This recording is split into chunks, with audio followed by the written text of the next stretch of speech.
Welcome to WTOP-10 Nightly News. My name is Aurora Fitzgerald, your Storm Team 10 meteorologist. Taking a look at our current conditions outside. The skies are pretty clear. I saw some stars before. The moon is absolutely gorgeous, a beautiful crescent. It is definitely extremely cold. As a meteorologist, I should have brought gloves, but it's okay. And definitely still wet outside because it was raining earlier today. Still breezy, as you can see. But yeah, I will have more of that and your forecast after this. WTOP-10 Nightly News starts now. Tonight, housing applications are back open after a surprise announcement. What's happening straight ahead? And an on-campus performance sheds a new light on the other Mozart. Our reporter Riley Jones has more. And Governor Hochul made a big announcement about legal cannabis sales. This is WTOP-10 Nightly News.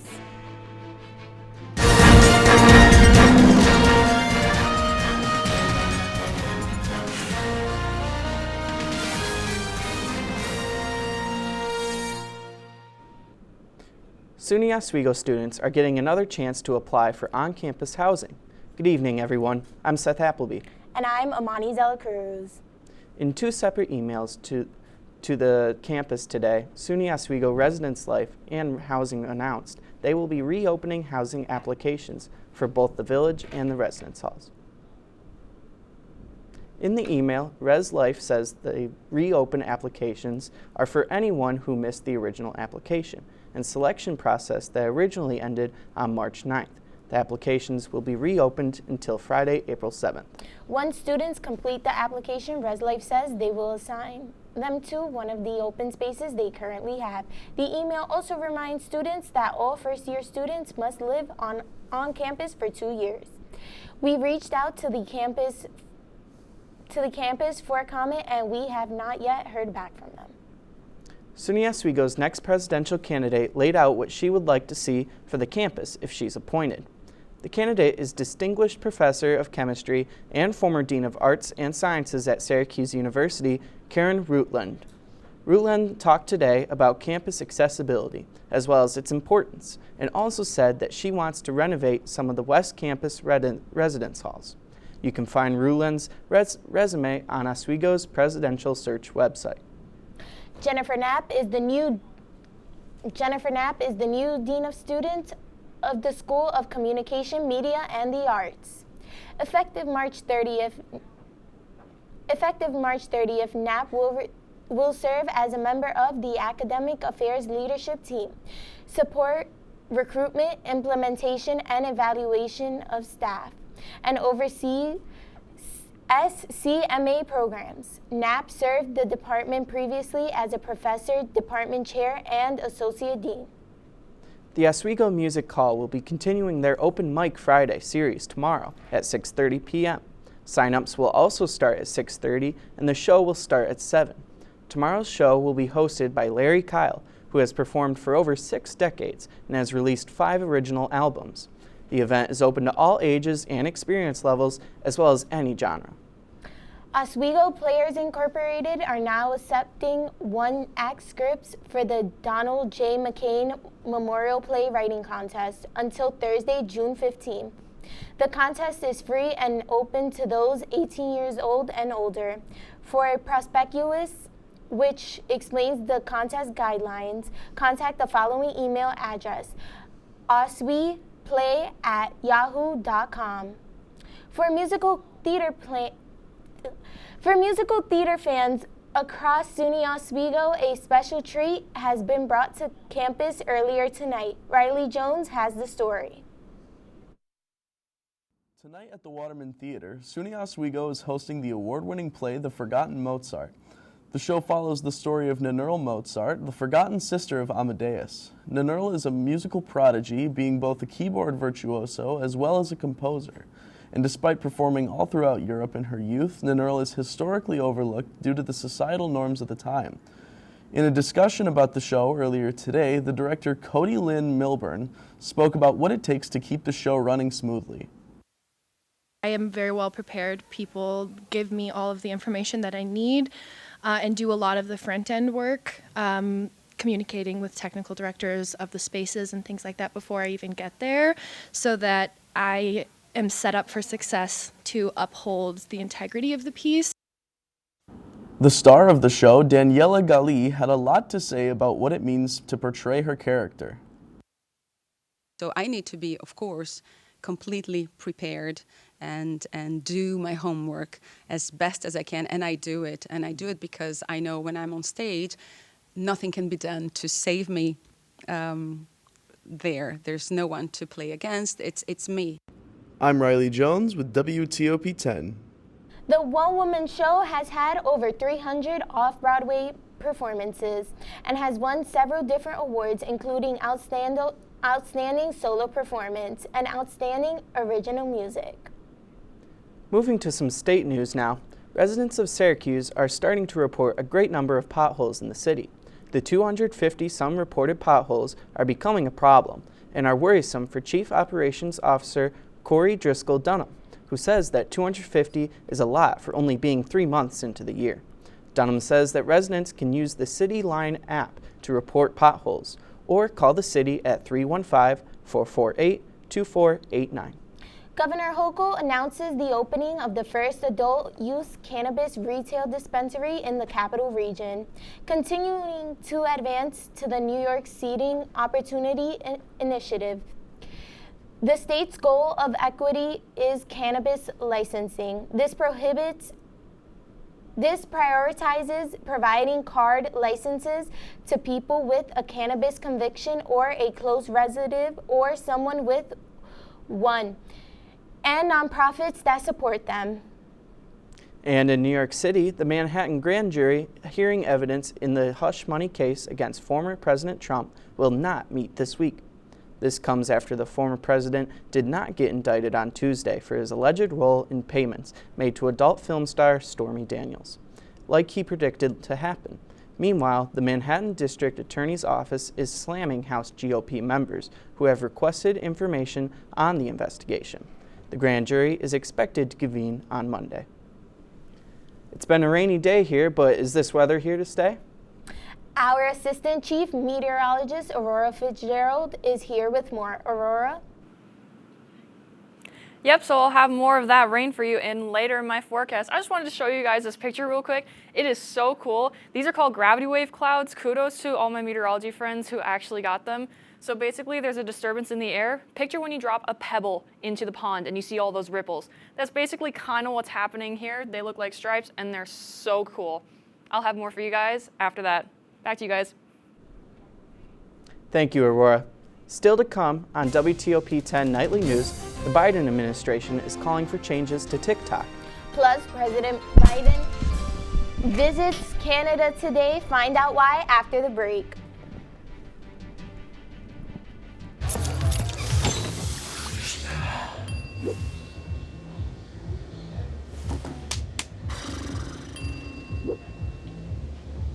If you need to do something to feel okay to drive, you're not okay to drive. Don't drive buzzed.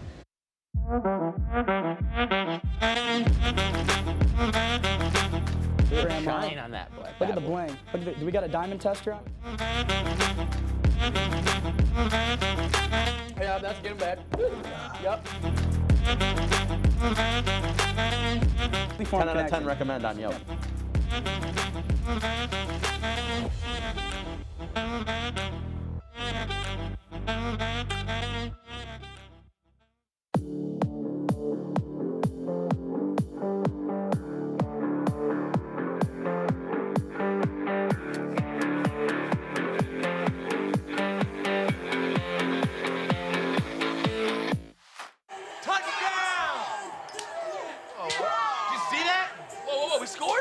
We're going to the playoffs. I can't believe I missed that. Every time I'm buzzed, I spend too much time on my phone. What? I should take your phone away. No. I'll call for a ride. Hey, why does my face look like that? I'm playing with these new face filters. Okay, you know what? Yep, that's mine. I'm gonna need that back. No. Kevin!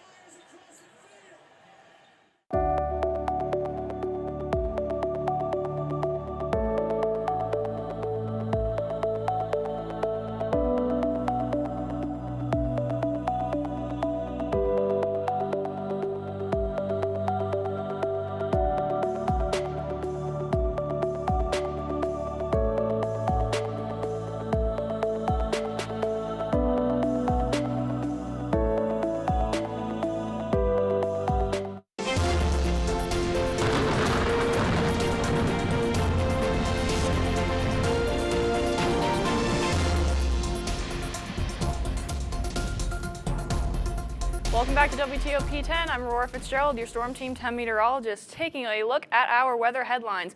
We definitely have a weather-packed weekend ahead of us, and we're going to have a stormy Saturday that is going to come with it. And where is spring? I'm sure we are all asking that question because I know it is still cold in this area. So taking a look at our day planner tomorrow as you're heading out to work, 7 a.m. it's going to be 34 degrees, not so windy, northwest winds 10 miles an hour at 12 p.m. towards lunch. It's still going to be cloudy throughout the day, 36, and then towards dinner time at around 6 p.m., still cloudy, another 36 degrees. It is still going to be quite cold. So, taking a look at our surface map, we have a low pressure system down towards this area, and it's going to come up into a cold front system, which is going to bring all the rain that we had today. Now, as this moves through, expect more rain and mixed precipitation as we head into that storm that we heard about on Saturday. So, taking a look at our 7-day forecast. Tonight, possible snow, actually. Very little chance. High of 38, low of 29. So that's why we're going to have snow. It is pretty cold. And then taking a look at our weekend, we do have that stormy weather on Saturday, mixed precipitation throughout the weekend. However, as we go into next week, we're going to hit it off with a nice sunny day. And back to you guys at the desk. Thanks, Aurora. Utah Governor Spencer Cox signed 2 pieces of social media regulation law. The law requires social media companies to give parental consent to minors using social media. Utah is the first state in the U.S. to impose these measures. The new Utah law, SB 152 and HB 311, require social media companies to verify age of residents who make a profile and forces parents to have access to their child's account. The House Appropriations Subcommittee hears from the top U.S. general about the Pentagon's 2023-2024 budget request. Today, Joint Chief of Staff Chairman General Mark Miley urged Congress to pass a $842 billion budget. General Miley says without funding, readiness and training, hours could be decreased. We would have to cut a significant amount of programs. Congressman Cole just mentioned artillery, for example. We know that artillery inflicts 70% of all casualties in warfare. We know that other things, shipbuilding, for example, F-35, all these programs would have to get cut back, and that's unfortunate. The other thing that would be cut is readiness. Miley says if the budget isn't passed on time, they will be unable to make multi-year contracts to lock ammunition and weapons. In addition, it could also send a wrong message across the world, especially in China, the prime military competitor of the United States. A decision that could affect more than 150 million Americans and their respective audiences. The Biden administration is threatening to ban TikTok in the U.S. unless China makes changes, John Lornick reports. TikTok may soon be kicked off the block. Some politicians have started talking about banning TikTok. Now, this could take TikTok away from all 150 million of you. The company's CEO, Shou Chu, is scheduled to testify before Congress Thursday, where he is expected to tell House lawmakers that the app's Chinese parent company, ByteDance, is, quote, not an agent of China. Chu says he also plans to discuss all that we're doing to protect Americans using the app and deliver on our mission to inspire creativity and to bring joy. The Biden White House says it may prohibit the use of TikTok in the U.S. unless the app splits from ByteDance, citing the service could pose national security concerns. Right now, over 150 million people's data is at risk, and that's something we're all concerned about, including, by the way, a lot of those people that are using those applications today that probably aren't aware of it. But not everyone supports potentially pulling the plug specifically on TikTok. American social media companies have been used to facilitate harm in tremendous ways. So let's talk about federal legislation to ensure the safety and security of everyone who uses social media. I'm John Lawrence reporting. Prince William will make a rare visit to Poland. On Wednesday, he met with British and Polish troops stationed near Ukraine's border. He met with Poland's Prime Minister and toured the accommodation center providing humanitarian relief. According to the government, there is an estimated 1.5 million Ukrainian refugees in Poland. It marks the Prince of Wales' first visit since 2017. Security preparations are underway in Ottawa, Canada, for President Biden's short visit today. Biden will be in Canada for 24 hours. He will meet with Canada's Prime Minister Justin Trudeau and address the nation's parliament on Friday. Biden will be addressing a series of economic, trade, and immigration challenges. That includes North American supply chains, climate change, as well as critical defense cooperation. It will be Biden's first trip to Canada as a U.S. president. Coming up, cases of a potentially deadly fungus is spreading across the U.S. What you need to know. And Wendy's plans to sell a former menu item from a rival. What it is and more after the break.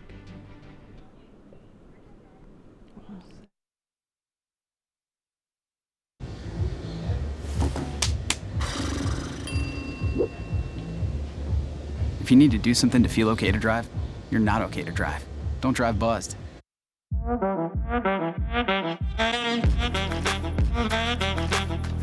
Shine on that black. Look at the bling. Look at do we got a diamond tester on?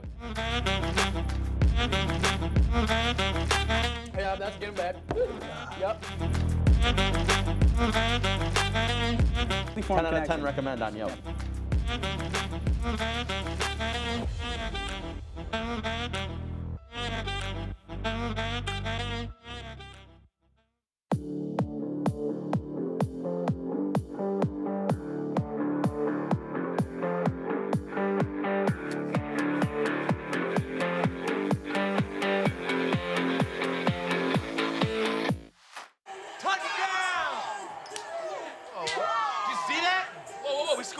Scoring, going to the playoffs. I can't believe I missed that. Every time I'm buzzed, I spend too much time on my phone. What? I should take your phone away. No. I'll call for a ride. Wait, why does my face look like that? I'm playing with these new face filters. Okay, you know what? Yep, that's mine. Kevin, I need that back. No. Kevin!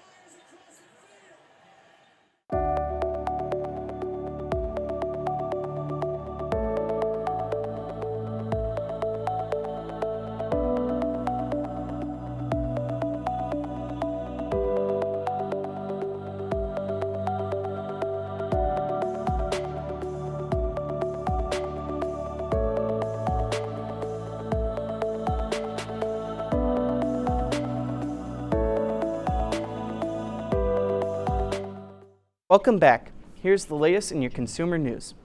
Wendy's has plans to start serving snack wraps, a former McDonald's favorite menu item. Starting this Tuesday, customers will be able to order diced grilled chicken, shredded cheddar cheese, romaine lettuce, and ranch in a tortilla for $6.29. McDonald's eliminated the menu item in 2016, and in 2020, the wrap was phased out completely, with no plans to bring it back. Fans have long been demanding the return of the snack wraps, with a Change.org petition surpassing 17,000 signatures. Dollar Tree can no longer afford to sell eggs. The discount store used to sell cartons of 8 or 6 eggs for $1.25. Due to short supply and high production costs, most retailers have raised egg prices to adjust for the higher costs. Dollar Tree instead has elected to stop selling them altogether. However, the company says it will bring eggs back when costs come down. Now let's send it on over to Amani at the desk for the latest in your health news. Amani? Thank you, Seth. New data shows the number of cases of a fungus resistant to many drugs have been skyrocketing in the U.S. Candida auris is also resistant to some common disinfectants and can be carried on skin without causing symptoms. Governor Kathy Hochul says New York State has long-standing efforts in place to keep citizens safe from fungal threats. The State Department of Health has been working since since 2016 to identify fungal infections and take precautions to stop transmission in high-risk settings. It continues to provide guidance and assistance to hospitals and nursing homes to strengthen readiness, enhance surveillance, and implement effective control measures. Health Commissioner Dr. James McDonald says it is important that people understand that there is little risk from coronavirus to the general public. And the recent warm weather marks the start of spring sports. Matthew Sheremeta in the studio to give us a look at how the spring season is starting for the Lakers. Thanks, guys. The women's lacrosse team is headed into SUNYAC play, rolling as the baseball team begins SUNYAC play tomorrow. Plus, a look at Ja Morant's return to the hardwood. All this to come right after the break. Hey there, I'm Al Roker, class of 76. Yes, way back in 76. Back when the earth was cooling. You're watching WTOP.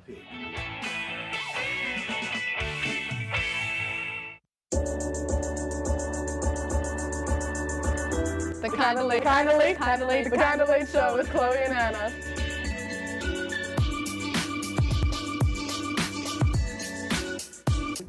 Like licorice, Twizzlers, absolutely nasty.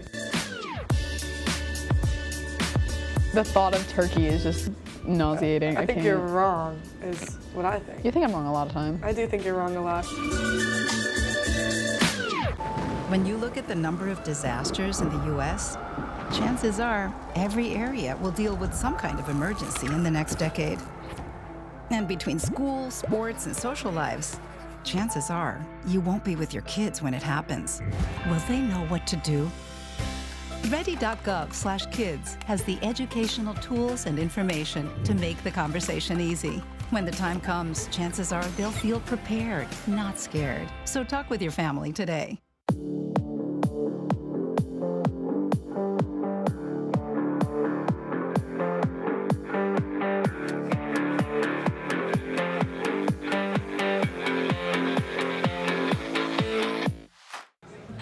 Put the keys down, Kevin. But I'm gonna drive home. There are several warning signs present that you shouldn't be driving. I guess I have really been looking for love in this dating app. Yep, I'm definitely gonna call a ride home.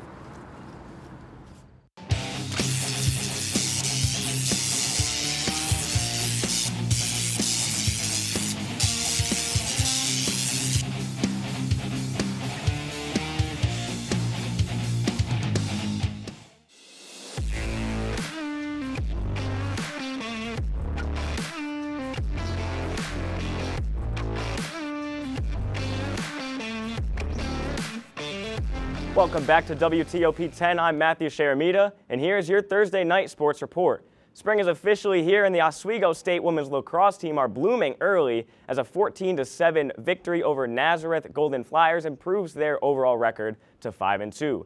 Selah Wiley scored 4 goals in the game for the Lakers after being named the SUNYAC Offensive Player of the Week, bringing her total goals scored on the season to 21. Isabella Lembo and Shay McConnell each had their own respective hat tricks in the game as well, and with great offense comes even better defense, as Sarah Kamide would have 10 saves in the game for the Lakers. The women's lacrosse team will start SUNYAC contention Saturday afternoon as they host SUNY New Paltz. And as we wait for the MLB opening day next week, the Oswego State baseball team begins SUNYAC play tomorrow with a doubleheader against the SUNY Cortland Red Dragons. The Lakers are sitting at a 5-8 overall record heading into the weekend matchup, with Owen Parliament being the early batting leader for Oswego, carrying a .341 batting average, driving in 13 runs. For Cortland, Dylan McKenzie leads the offense with a .417 batting average, driving in 27 runs. Both teams are looking forward to conference play as Game 1 of this weekend's 3-game set will begin at Cortland at 12 p.m. And it's a parade inside Memphis City, yeah. Star point guard Ja Morant returned to the lineup last night for the Grizzlies in a 130 to 125 point victory over the Houston Rockets. After a 9-game suspension for waving a firearm on livestream, Morant would score 17 points off the bench for Memphis, allowing the team to clinch the top spot in the division. The 23-year-old guard plans to hold himself accountable moving forward and says that he will make better decisions, especially when it comes to showing his personality on social media. I won't be doing that at all.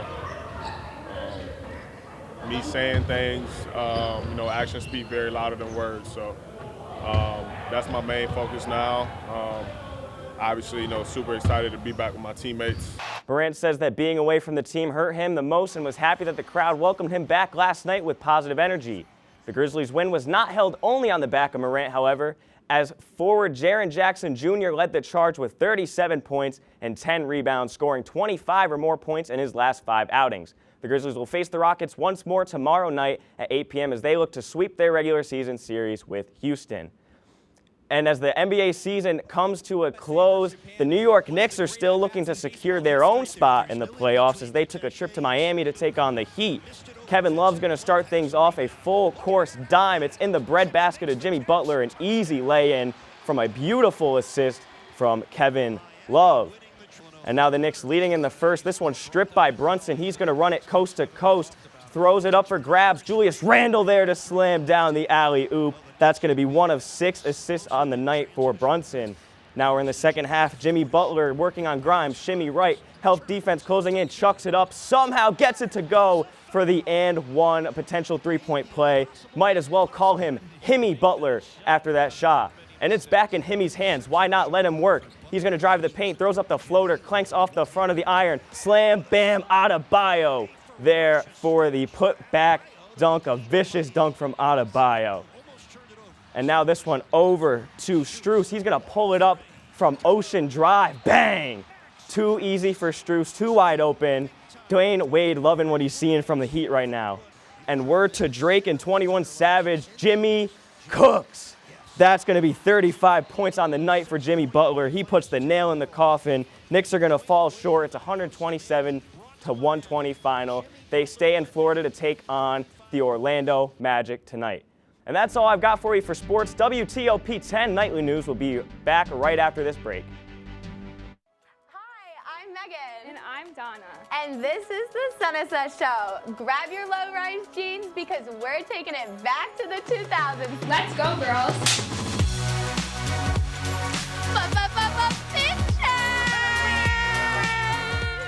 Uggs and low-rise jeans. Together. One of the boys. Boy. Sorry, it's my agent. He told me that you're canceled. Shebangy, shebangy, shebangy.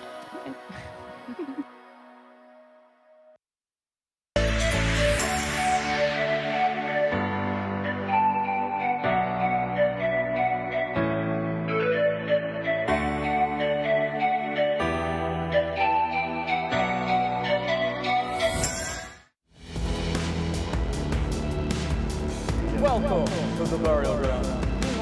Must-see also and all of sports entertainment.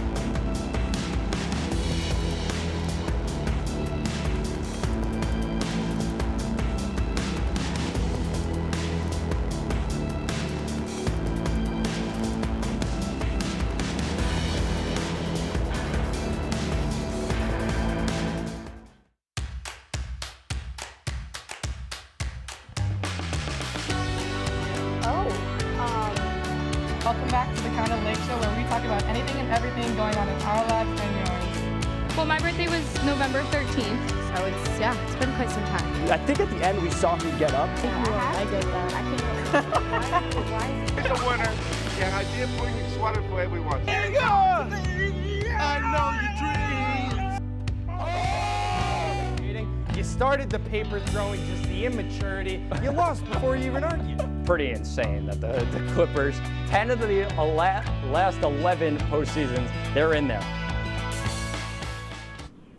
Welcome back to WTOP-10, and tonight marks the beginning of the Sweet 16 for the March Madness tournament. Kansas State took a huge win in overtime over Michigan State. UConn's up big right now on Arkansas, that game closing out. FAU takes on Tennessee right after this broadcast, and Gonzaga takes on UCLA right around the same time after this broadcast.